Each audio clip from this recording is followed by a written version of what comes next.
Imagine your name is Smith. You're sitting in class, minding your own business. The professor is talking 100 miles an hour when all of a sudden, Mr. Smith, A shoots at B but misses and hits C, who loses control of her car and crashes into D, driving a school bus full of children, H, I, J, K, L, M, N, O, and P, down a windy mountain road. The bus sideswipes a gas pump. At the same second, lightning hits the pump. In the explosion, E, a piece of glass, injures F. F is rushed to the ER by EMTs, but it's too late. He's DOA. Who wins, Mr. Smith? Quick, we don't have all day. Welcome to law school and the Socratic method of teaching. That's what we'll be covering in this module, along with the Socratic method's partner in crime, the case method.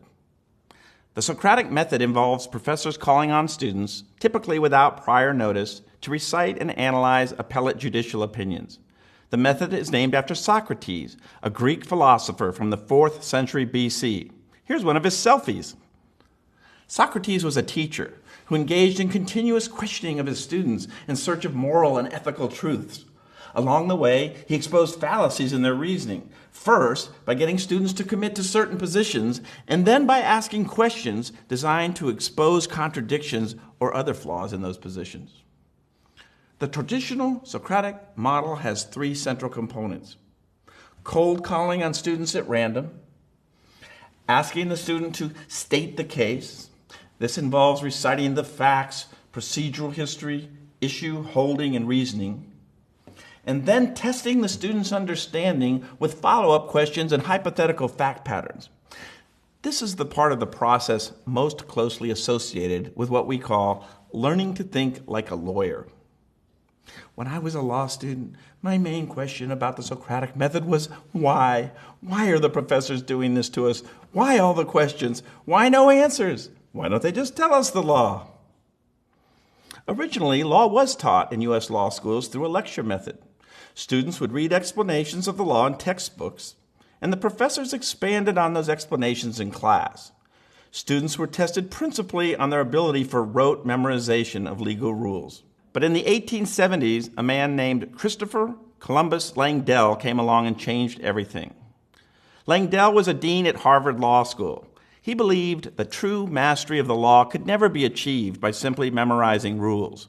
Rather, students had to develop a facility for applying those rules to the varied fact patterns that lead to legal disputes, what he called the ever-tangled skein of human affairs.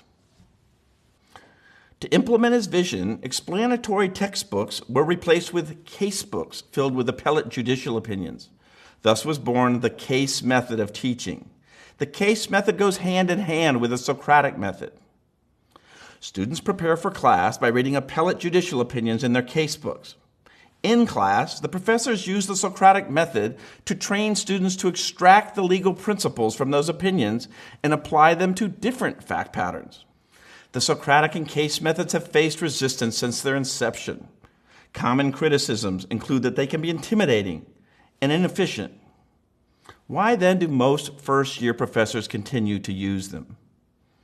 Because we genuinely believe that the Socratic and case methods are the most effective way to train new law students in the critical thinking skills they'll need as lawyers. Langdell had it right. You could memorize all of the legal rules in the world, but still be a lousy lawyer. Good lawyering is about problem solving, and the Socratic and case methods are intended to force students to learn by doing rather than simply being told how it's done. A major side benefit of the Socratic method is that it incentivizes students to be prepared. What percentage of students in your undergraduate program do you think came fully prepared to every class? 50%? 25%? In first-year law school courses, that figure is above 90%, which makes for a better classroom experience for all. Let's look at some facts and myths about the Socratic method. Professors use the Socratic method to intimidate and break down students. Myth. Professors use the Socratic method for the reasons I've already explained. I don't know a single professor who uses the Socratic method to intentionally bully or break down students. That may have been true a long time ago, but today's Socratic method is kinder and gentler. It's true that being called on and expected to speak intelligently about questions you've never thought about before can be stressful. But just remember that our intentions are good. In fact, one of your biggest surprises about law school is likely to be how much your professors care about your learning and well-being. You don't need to worry about giving a wrong answer in class. Most professors are patient with prepared students who don't know the answers and have empathy for prepared but nervous students who fumble with their answers or blank out. Note, however, the caveat, prepared. While some professors allow students to simply take a pass when called on, most first-year professors expect students to be well prepared for class. Some professors penalize students in various ways for being unprepared. But hey, you've got this. After your first encounter with the Socratic method, you'll look around and go, I'm not bleeding. No one's laughing at me. I guess McClurg was right. In the meantime, relax. It's just terror. The Socratic method is an inefficient way to convey information. Fact. One long-standing gripe from law students about the Socratic method is the large amount of class time consumed in back-and-forth discussion. More law could be taught if professors just lectured, they insist. It's true. More rules could be taught by lecture. But that overlooks that the primary goals of the first year are to train students to reason well and solve legal problems. Learning rules is only one part of that. Under the Socratic method, law professors only ask, not answer questions. Myth. A hallmark of Socrates and his dialectical questioning was that he only asked questions, never providing answers. Law professors used to teach that way as well, but not so much anymore. Most professors use the Socratic method in conjunction with lecturing.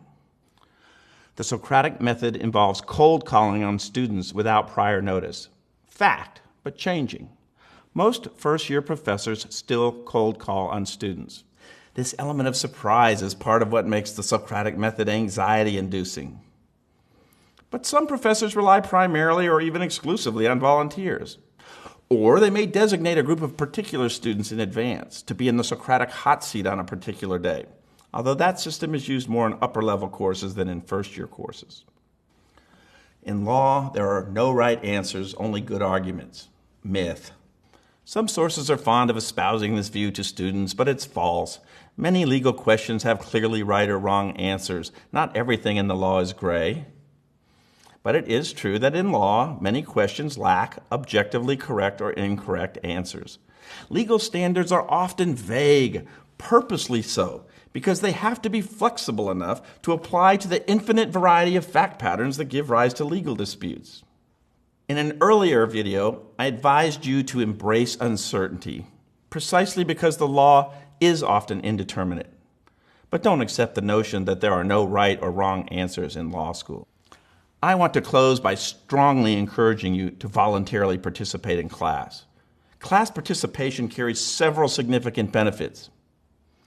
First, active discussion adds to the energy level and sense of community, making for a more lively and memorable experience. Classes where students actively participate will fly by compared to other classes. Second, you'll better remember the classes in which you participate and feel more satisfaction about your law school experience. I sat through my first semester in silence, except when I got called on. Part of me wanted to participate, but I was afraid. The second semester, I started to open up a bit, raising my hand here or there, and immediately felt better about my law school experience. Instead of sitting in class thinking, I wish I could be one of those brave people who volunteer, I thought, hey, now I am one of those brave people. Third, joining in the back and forth of class dialogue will help sharpen your oral communication and group speaking skills. These are essential abilities for all lawyers. Fourth, your professors want to get to know you, but with so many students, it's hard to do. Volunteering in class is one of the easiest ways to become known by your professors, and there are many benefits that go along with that. You'll be stunned, for example, by how many recommendations you'll be needing from your professors throughout law school and beyond. But professors can only recommend you if they know you. Fifth, it is an immutable scientific fact of legal education that if you volunteer even once in a while, you'll get cold called on less often. Finally, many professors raise grades for class participation. Law school can seem a little scary at the beginning, but I encourage you to show up willing to engage the material. Your thoughts and opinions are valuable. One of the best things about law school is that students come from all different backgrounds and walks of life, which informs their opinions. Everyone has something meaningful to contribute. Be a class contributor. It will build confidence, and your professors will appreciate you.